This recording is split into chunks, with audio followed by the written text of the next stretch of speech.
I'm a fool for your love.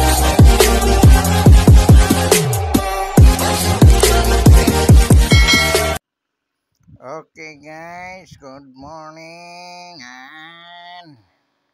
Kami ay pupunta ng Batangas, mag-swimming daw. So ako'y nayaya at ng mga aking mga pamangkin. So sasabay lang ako. So ibig sabihin sino ba naman ayaw, libre. Ayan, kaya mga kuragon ako'y sasabay. Ayan na mga kuragon kami mga nagpe-prepare na yan at isa ng sasakay sa van at medyo pa to, maaga pa ang aming alis, mga bago mag alas 6 yan. So, kaya kami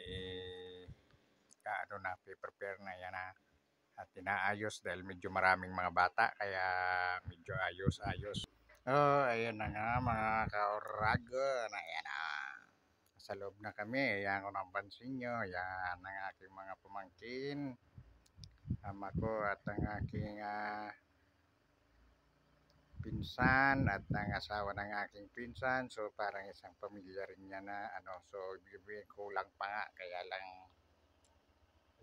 sa bata pa lang, so puno na yung isang van, hindi kakasya. Medyo marami-rami rin kasi yung mga apo ng aking pinsan. So mga apo ko na rin yan.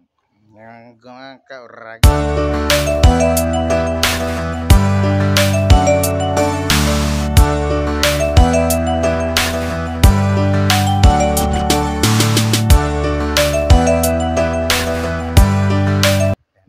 So ayan na po. Na kami po ay kasalukuyan na pong nananakbo niyang going to Tagaytay na po.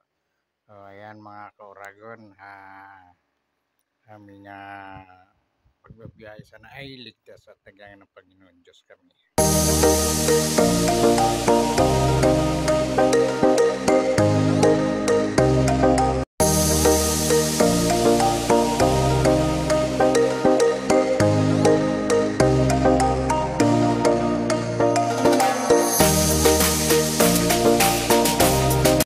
Ayan na po mga kauragon, nakarating na kami dito sa Nasugbo, Batangas. So, ayan na, bumaba na kami. Bali, halos nabot kami ng 2 oras yung aming biyahe bago kami makarating dito from Santa Rosa to, tapos siyempre dumampa ako ng Binyang.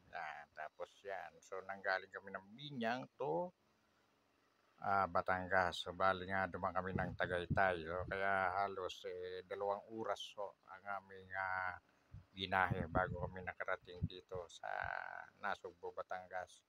So, ayan ang aking pinsan, ang aking mga pamangkin at ang aking mga apo.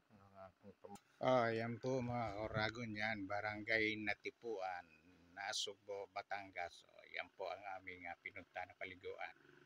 Ayan po yung isa sa amin yan ang aming nagsilbing guides at kausap ng manugang ng aking pinsan. Yan po, yan, nagbigay po ng instruction.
ayan mga kauragon, maraming sa inyong panonood at hanggang sa muli po at sana po ay nagustuhan nyo ang aking mga bagong ina-upload na videos. So,